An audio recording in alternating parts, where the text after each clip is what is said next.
لکل شیء قلب وقلب القرآن یاسین، ہر چیز کا ایک دل ہوا کرتا ہے اور قرآن کا دل سورہ یاسین ہے، یعنی دل ہے۔ اب دل کی کیا حیثیت ہوتی ہے کسی بھی چیز میں آپ کو اچھی طرح سے معلوم ہے۔ دل جو ہے رئیس کی حیثیت رکھتا ہے، امیر کی حیثیت رکھتا ہے جسم کے اندر، اسی طرح قرآن عظیم میں سورہ یاسین امیر کی حیثیت رکھتا ہے، دل کی حیثیت ہے۔ اس کے پڑھنے کے جو فضائل آئے ہیں وہ بہت سارے ہیں۔ مرقات المفاتیح شرح مشکات میں یہ روایت ہے، فرمایا حضرت انس رضی اللہ تعالیٰ عنہ سے روایت ہے کہ رسول کریم صلی اللہ تعالیٰ علیہ وسلم نے ارشاد فرمایا ہر چیز کا ایک دل ہوتا ہے اور قرآن کا دل سورہ یاسین ہے۔ اور حضرت عطا بن ابی رباح رضی اللہ تعالیٰ عنہ ایک مشہور جلیل القدر تابعی ہیں، وہ فرماتے ہیں کہ رسول کریم صلی اللہ تعالیٰ علیہ وسلم سے ہم تک یہ خبر پہنچی ہے کہ جس نے سورہ یاسین ایک بار پڑھا اسے 10 بار پورا قرآن ختم کرنے کا ثواب دیا جاتا ہے، یاسین پاک کے سلسلے میں فرمایا۔ اور اس کے علاوہ حضرت معقل بن یسار رضی اللہ تعالیٰ عنہ یہ بھی روایت کرتے ہیں کہ نبی پاک صلی اللہ تعالیٰ علیہ وسلم نے ارشاد فرمایا کہ جس نے صرف اللہ کی رضا کے لیے سورہ یاسین شریف پڑھی اللہ تعالیٰ اس کے شروع کے گناہ صغیرہ اور کبیرہ معاف فرما دیتا ہے۔ صرف اللہ کی رضا کے لیے سورہ یاسین پڑھیں۔ اس کی فضیلتوں میں تو بہت ساری چیزیں ہیں۔ فرمایا گیا کہ اگر آدمی راستہ بھٹک جائے کہیں جنگل میں تو سورہ یاسین پڑھ لے، اللہ اسے راستہ عطا کر دے گا۔ اور اگر بہت شدت کی بھوک ہے اور کھانے کو کچھ نہیں ملتا، اس کو ایسی جگہ پر ہے اور سورہ یاسین پڑھے، اس کے لیے دوا بھی ہے، غذا بھی ہے اور شفا بھی ہے۔ سورہ یاسین پیٹ بھر دیا کرتی ہے، اس کے اندر اللہ تعالیٰ نے یہ اثر رکھا ہے۔ اور پھر یہ حدیث حضرت ابو ہریرہ رضی اللہ تعالیٰ عنہ سے فرمایا جو سورہ یاسین رات کو پڑھ کر کے سوئے گا، اگر اس رات یا صبح اٹھنے سے پہلے اس کا انتقال ہوا تو اس کو شہیدوں میں اٹھایا جائے گا، ہاں اس کی بخشش ہو چکی ہوگی۔ اور پھر یہ نبی پاک صلی اللہ تعالیٰ علیہ وسلم نے بھی ارشاد فرمایا، حضرت معقل بن یسار سے یہ بھی روایت ہے کہ حضور نے فرمایا اس کو اپنے مردوں کے قریب پڑھا کرو، یعنی جو شخص انتقال کے قریب آ چکا، نزع کا وقت ہے، سکرات کا وقت جس کو کہتے ہیں، ایسے وقت میں اس کے سرہانے کے پاس بیٹھ کر سورہ یاسین کی تلاوت کریں۔ یہ روایت کئی احادیث میں ہے، امام احمد نے، حضرت یہ ابو داؤد نے، نسائی نے، ابن ماجہ نے، سب نے اس کو روایت کیا۔ اور یہ فرمایا گیا ہے کہ جو سورہ یاسین کی تلاوت ہوتی ہے قریب الموت شخص کے پاس تو اس کے روح نکلنے کی تکلیف میں اللہ آسانی فرما دیتا ہے، تخفیف ہو جاتی ہے۔ ایک عجیب و غریب حکایت ملتی ہے، امام احمد بن حنبل رضی اللہ تعالیٰ عنہ مشہور اماموں میں سے ایک ہے، محدث جلیل جن کو 5 لاکھ حدیثیں یاد تھیں، آپ کی طرف سے یہ بات منسوب ہے اور فرمایا آپ نے کہ آپ کا آخری وقت تھا، لوگ عیادت کے لیے آ گئے، تیمارداری بھی ہوتی رہی، آخری وقت تھا، نزع کا وقت تھا۔ اور ایک بات میں آپ کو بتا دوں، جو نزع میں جاتا ہے پھر وہ واپس نہیں پلٹتا، لیکن اللہ تعالیٰ جسے چاہے موت کے منہ سے بھی نکالے اور قبر سے بھی زندہ کرے۔ امام احمد بن حنبل کے متعلق ہے کہ وہ نزع کے حالت میں جا کر قریب الموت تھے، اس کے بعد پھر وہ صحیح بھی ہو گئے، پھر آ گئے، کیونکہ انہیں کچھ بتانا تھا۔ کہا کہ میری روح نکلنے کے قریب تھی، نزع کا وقت تھا، شدت کا درد تھا، ایسا درد کہ مکھی بیٹھے تو لگتا پہاڑ بیٹھا ہوا ہے، ایسی تکلیف۔ فرماتے ہیں اسی اثنا میرے پاس ابلیس آیا اور پانی لے کر کے آیا، مجھے ایک بوند پانی بھی ایک ندی کے برابر لگتا، اور وہ کہتا احمد بن حنبل میری طرف دیکھو، میں میٹھا پانی لایا ہوں، زندگی بھر تم جس کی عبادت کرتے تھے اس نے تو تم کو تکلیف میں چھوڑ دیا، لیکن میں تمہیں تکلیف میں نہیں چھوڑوں گا، تم نے مجھے پہچانا ہی نہیں، میں اصل بندوں کی دیکھ بھال کرتا ہوں۔ عزیزان اکرامی، یہاں پر میں رک کر کے ایک بات کہوں گا، ابھی ایک دنیا میں فرقہ جنم لیا ہے، بلکہ یہ کافی سالوں سے ہے، عباد الشیطان ان کو کہا جاتا ہے، یہ ڈیول ورشپرز، شیطان کے بندے، شیطان کی پوجا کرنے والے، اور ابلیس کو وہ رب العالمین کہتے ہیں۔ وہ کہتے ہیں اصل جو چیز ہے وہ ابلیس ہی ہے، تم لوگ سب جو ہے جس کو خدا کہہ رہے وہ خدا ہے نہیں، شیطان جو ہے وہ اصل خدا ہے۔ الومناتی کا پورا نظام اسی پر جمع ہوا ہے، اگرچہ اس کو سیکریٹ اور خفیہ کہتے ہیں، کوئی چیز سیکریٹ اور خفیہ نہیں، اوپنلی بہت ساری چیزیں ان کی ہوتی ہیں، لیکن وہ ہر ایک کے دماغ میں یہ ڈالنا چاہتے ہیں کہ اصل خدا یہ ابلیس ہے، شیطان ہے، تم نے نام اس کا شیطان رکھا ہے، اصل میں وہ رب العالمین ہے، نعوذ باللہ۔ اگر ان لوگوں سے پوچھیں جو الومناتی کا عقیدہ رکھتے ہیں یا ان کی ہاں میں ہاں بھرتے ہیں، یا پھر ان کے آگے پیچھے بھاگتے ہیں دولت کو دیکھ کر کے، وہ کہتے ہیں ہم کو دنیا میں جو چاہیے وہ سب ہمیں ابلیس دے دیتا ہے، تو خدا تو یہی ہے، وہ ہمارے ساتھ ساتھ ہے، ہر گھڑی ہے۔ دیکھو تمہاری حدیثوں میں لکھا ہوا ہے کہ تمہارے خون کے ساتھ دوڑتا ہے شیطان، تو خدا تو وہی ہے جو اپنے ہر بندے کے ساتھ ہوتا ہے۔ بڑے عجیب و غریب دلائل ان کے پاس ہے شیطان کے متعلق۔ اللہ تبارک و تعالی حفاظت فرمائے۔ میں آتا ہوں، ہم نے سورہ یاسین میں بھی آج تلاوت کیا ہے کہ اللہ تعالیٰ نے قیامت کے دن یوں فرمائے گا اللہ وَامْتَازُوا الْيَوْمَ أَيُّهَا الْمُجْرِمُونَ، اے فرشتوں آج مجرموں کو الگ کر دو، ان کی پہچان الگ بنا دو۔ أَلَمْ أَعْهَدْ إِلَيْكُمْ يَا بَنِي آدَمَ أَلَّا تَعْبُدُوا الشَّيْطَانَ، اے آدم کی اولاد کیا میں نے تم سے عہد نہیں لیا تھا کہ تم شیطان کی عبادت نہیں کرو گے؟ وَأَنِ اعْبُدُونِي، اور میری عبادت کرو گے۔ هَذَا صِرَاطٌ مُسْتَقِيمٌ، یہ سیدھا راستہ ہے۔ وَلَقَدْ أَضَلَّ مِنْكُمْ جِبِلًّا كَثِيرًا، اس نے تم کو گمراہ کر دیا غلط عادتیں ڈال کر کے۔ افلم تکونوا تعقلون، کیا تمہیں عقل نہیں ہے؟ یہ قیامت کے دن شیطان کے پجاریوں سے کہا جائے گا۔ اب پھر رب تعالیٰ فرماتا ہے ہذہ جہنم التی کنتم توعدون اصلوہا، یہ وہی دوزخ ہے جس کا تم سے وعدہ کیا گیا تھا، ڈالو ان کو اس میں۔ پھر اللہ تعالیٰ فرماتا ہے الیوم نختم علی افواہہم، آج ہم تمہارے منہ پر مہر لگا دیں، مہر لگا دی جائے۔ تکلمنا ایدیہم وتشہد ارجلہم بما کانوا یکسبون، تمہارے ہاتھ ہم سے بات کریں گے، تمہارے پیر گواہی دیں گے تم کیا کیا کرتے تھے۔ قیامت کا منظر ہے سورہ یاسین میں۔ میں جو بات عرض کر رہا تھا وہ ادھوری نہ رہ جائے۔ امام احمد بن حنبل کی موت کا وقت تھا، وہ کہتے ہیں شیطان آ گیا، ابلیس کہنے لگا میری طرف دیکھو، میں تمہارا اصل رب ہوں، میں تمہیں تکلیف میں نہیں چھوڑ سکتا، فلاں فلاں فلاں۔ کہتے ہیں میں عجیب کشمکش میں تھا کہ اس کے ہاتھ سے پانی لے لوں، مجھے مصیبت میں اس حالت میں یہ مدد کے لیے آئے، کیا کروں کیا کروں۔ گمراہی نزع کے وقت بڑے بڑے لوگوں کا ایمان چلا جاتا ہے۔ امام احمد بن حنبل کہتے ہیں بچنا تو چاہ رہا تھا لیکن میری طاقت نہیں تھی کہ اس کو بھگاؤں کسی طرح۔ اچانک ایک خوبصورت نوجوان آیا سفید لباس میں، آتے ہی اس نے گھونسے مارنا شروع کیا ابلیس کو، اور ابلیس اتنی تیز بھاگا کہ پیٹ پھیر کر بھاگتا چلا گیا۔ امام احمد بن حنبل کہتے ہیں میں اس نوجوان سے پوچھا کہ تو مجھے ابلیس سے بچا دیا اس وقت نزع کے وقت میں، تو کون ہے؟ اس نوجوان نے کہا میں سورہ یاسین ہوں جس کی تم روزانہ تلاوت کرتے ہو، تم روزانہ جو مجھ کو تلاوت کرتے ہو میں وہ سورہ یاسین ہوں۔ نزع کے وقت سورہ یاسین ایمان کی حفاظت کرے گا، یہاں تک کہ قیامت کے دن اپنے پڑھنے والے کی یہ سفارش کرے گا اللہ کی بارگاہ میں کہ اللہ یہ مجھے تلاوت کرتا تھا، اس کی بخشش فرما دے۔ اور ایک حدیث یہ بھی ہے جس نے صبح کے وقت دن کے شروع کے وقت میں سورہ یاسین پڑھ لیا، حضور صلی اللہ علیہ وسلم فرماتے ہیں اللہ تعالیٰ اس کو دنیاوی بلاؤں سے آفتوں سے محفوظ فرما دے گا، وہ دن اس کا محفوظ ہو گیا۔ عادت یہ ڈالو فجر کے بعد سورہ یاسین شریف کی تلاوت ہو جائے۔ سورہ یاسین میں بہت اہم پیغامات ہیں، اللہ کریم نے نظام کائنات اس میں بیان کیا ہے، انبیاء کرام کے معاملات بیان کیے، اور اس کے بعد یہ قیامت کا منظر بھی اللہ نے فرمایا، جنتیوں کا بھی حال، دوزخیوں کا حال بھی بیان کیا۔ اولئک اصحاب الجنتی، یعنی جنت والے جو ہیں ان کانت الا صیحۃ واحدۃ فاذا هم خامدون، یہاں سے اللہ تبارک و تعالیٰ نے ان لوگوں کا بھی ذکر فرمایا جن کے پاس رسول آئے اور انہوں نے جھٹلا دیا۔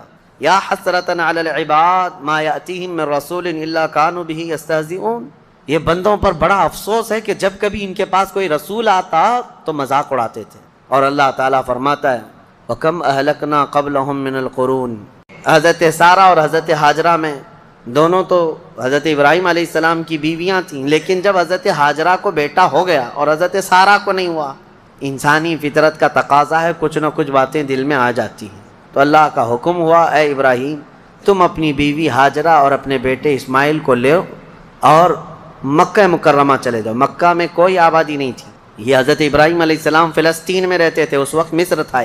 جب مکہ مکرمہ میں آئے خانہ کعبہ کے قریب حضرت ہاجرہ حضرت اسماعیل کو چھوڑ دیا، کچھ زیادہ راہ جو ساتھ میں تھا وہ کھانا توشہ دے دیا اور کہا مجھے اللہ کا حکم ہے میں جا رہا ہوں۔ واپس چلے گئے اپنی بیوی اور چھوٹے 6 مہینے کے بچے کو۔ یہی تو یادگاریں ہیں حضرت ہاجرہ کے پاس، جب کھانا پانی سب ختم ہوا تو وہ اپنے بیٹے کی پیاس کے لیے پانی ڈھونڈنے نکلیں، پھر صفا مروہ پہاڑیوں پر دوڑتی رہیں 7 چکر، پھر اسماعیل علیہ السلام کے قدموں کے نیچے سے زمزم پانی کا یہ چشمہ نکلا۔ اور یہ جو تاریخ ہے، اس کے بعد پھر حضرت ابراہیم علیہ السلام لوٹ آئے جب اسماعیل علیہ السلام جوان ہو چکے تھے۔ اب اللہ تعالیٰ نے حکم فرمایا اے ابراہیم تم اپنے بیٹے کی قربانی دے دو۔ ایک تو 100 سال کے بعد بیٹا دیا گیا ہے، لیکن اللہ تعالیٰ فرماتا ہے کہ تم اس کو اللہ کی راہ میں قربان کر دو۔ نبی کا خواب سچا خواب ہوتا ہے، عام لوگوں کی طرح نہیں۔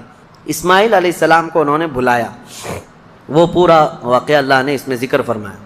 ارشاد فرماتے ہیں انی ارا فی المنام انی اذبحک، بیٹا میں نے خواب میں دیکھا ہے کہ میں تجھے ذبح کر رہا ہوں، اللہ کے نام پر قربان کرنا ہے۔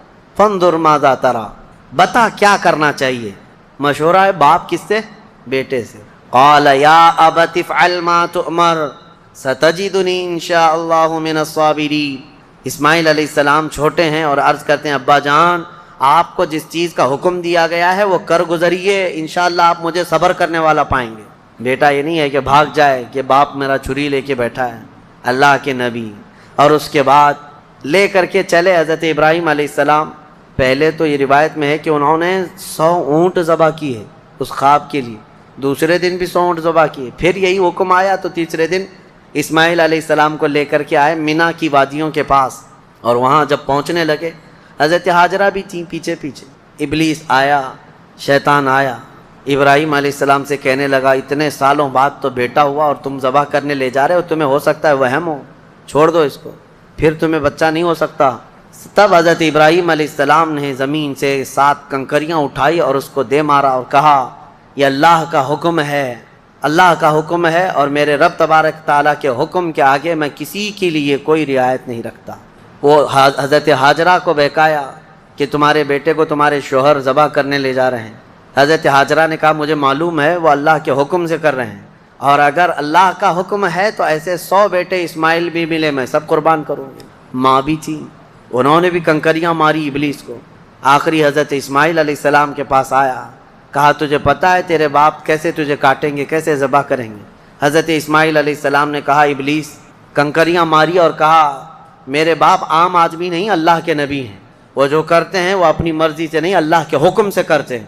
سب جگہ سے مایوس گیا ابلیس لعین۔ آج بھی وہاں 3 پتھروں کو جو حاجی کنکریاں مارتے ہیں وہ انہی بزرگوں کی نشانی ہے، انہی 3 بزرگوں کی نشانی ہے۔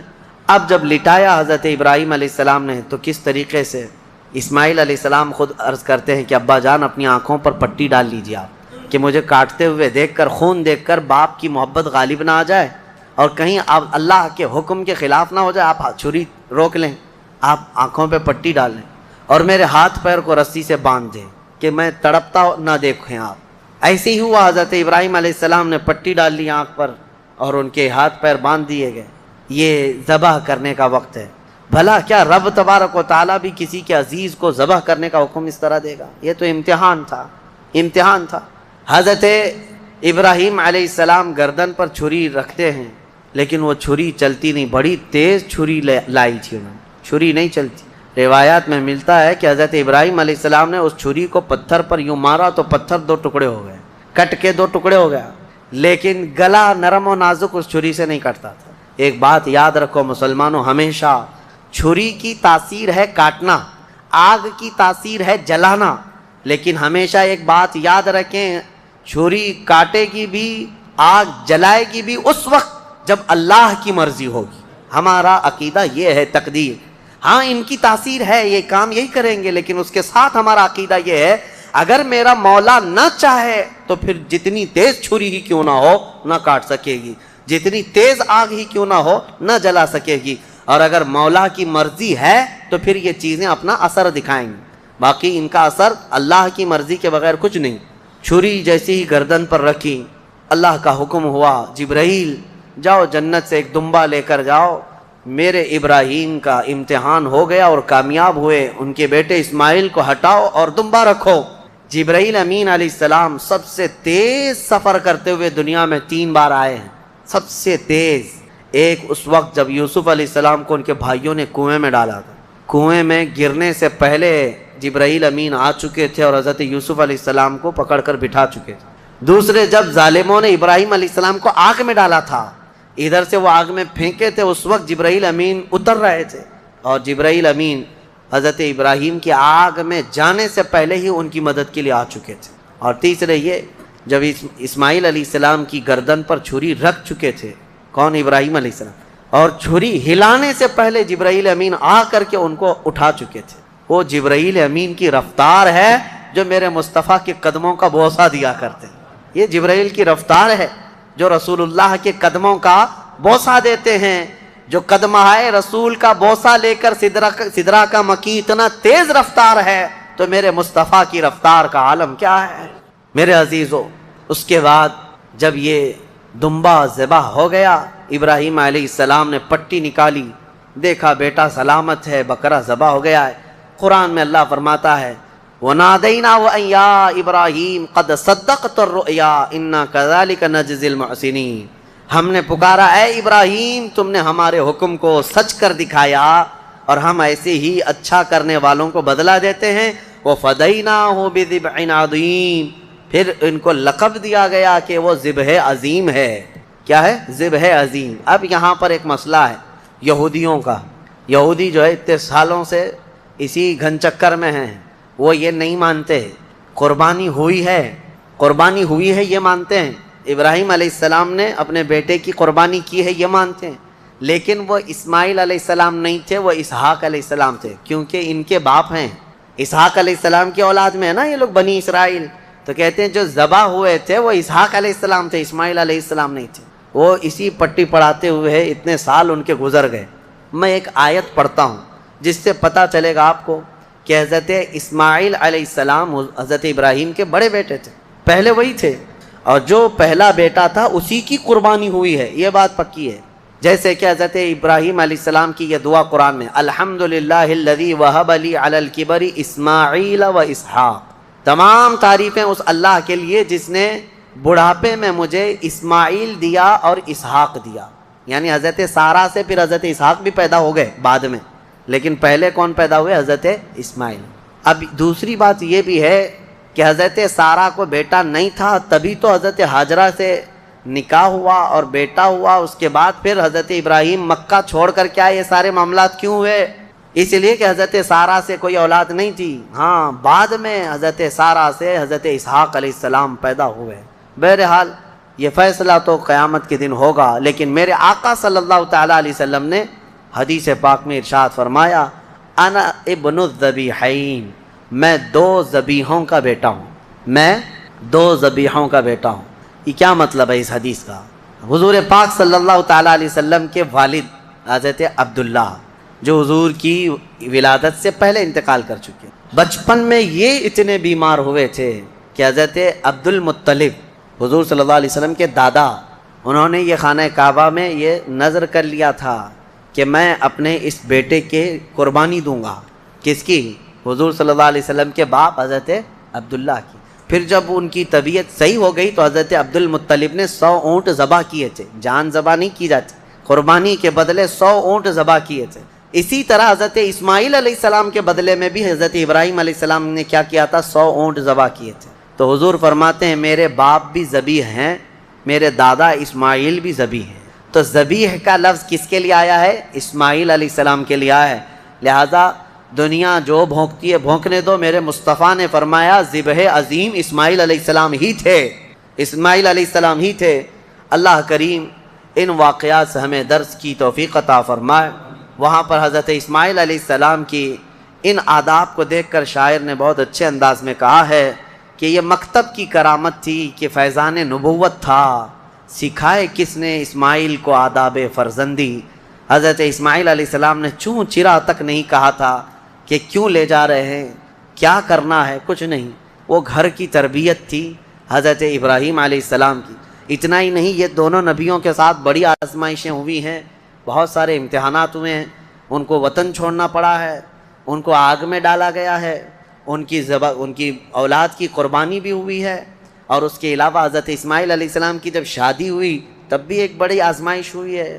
وہ کسی اور موقع پر عرض کروں گا کہ شادی کر کے جس عورت کے ساتھ رہ رہے تھے حضرت اسماعیل علیہ السلام، وہ بھی ایک قربانی ہے۔ ابھی اس ٹاپک سے ریلیٹڈ نہیں ہے، انشاءاللہ العزیز پھر کبھی عرض کرتا ہوں، لیکن ان دونوں نبیوں کی زندگیاں بڑی قربانیوں سے گزری ہیں، بڑی قربانیوں سے، لیکن ہر چیز میں یہ ثابت قدم رہے۔ سورہ صاد آج ہم نے جو تلاوت کیا اس میں مختصر سی بات رہ جائے گی، ورنہ تفسیر میں کیونکہ بہت ہی مشہور و معروف واقعہ حضرت سیدنا ایوب علیہ السلام کا اس میں بیان کیا گیا ہے۔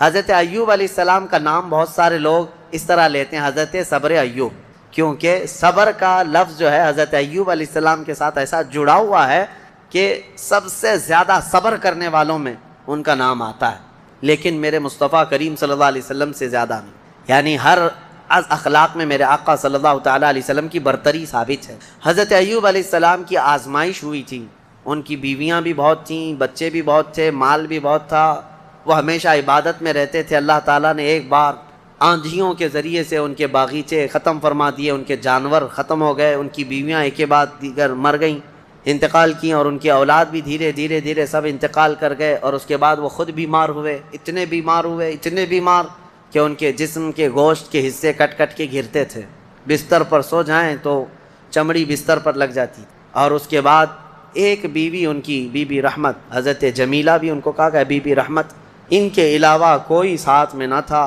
وہ وقت بھی آیا جب ان کی زبان بھی کٹ گئی تھی جس سے وہ ذکر کرتے تھے، زبان کٹ گئی حضرت ایوب علیہ السلام کی۔ تب انہوں نے ایک عرض کیا تھا اللہ کی بارگاہ میں، ربی انی مسنی الضر وانت ارحم الراحمین۔ یہ ایوب علیہ السلام کی دعا ہے، اے اللہ مجھے تکلیف پہنچی ہے لیکن تو ارحم الراحمین ہے۔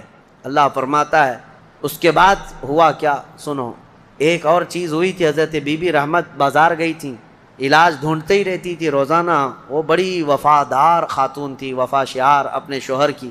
بازار میں ایک حکیم صاحب دوا بیچ رہے تھے، میرے پاس ہر بیماری کی دوا ہے، یہ چلی گئیں، کہا کہ میرے شوہر ایسے ایسے بیمار ہیں، ان کی تکلیف فلاں فلاں ہے۔ وہ حکیم صاحب نے کہا میں تو چٹکی میں حل کر دوں گا، آسانی سے تمہارے شوہر صحیح ہو جائیں گے۔ کہا کیا کرنا ہوگا؟ کہا صحیح ہو جانے کے بعد مجھے ایک سجدہ کرنا ہوگا۔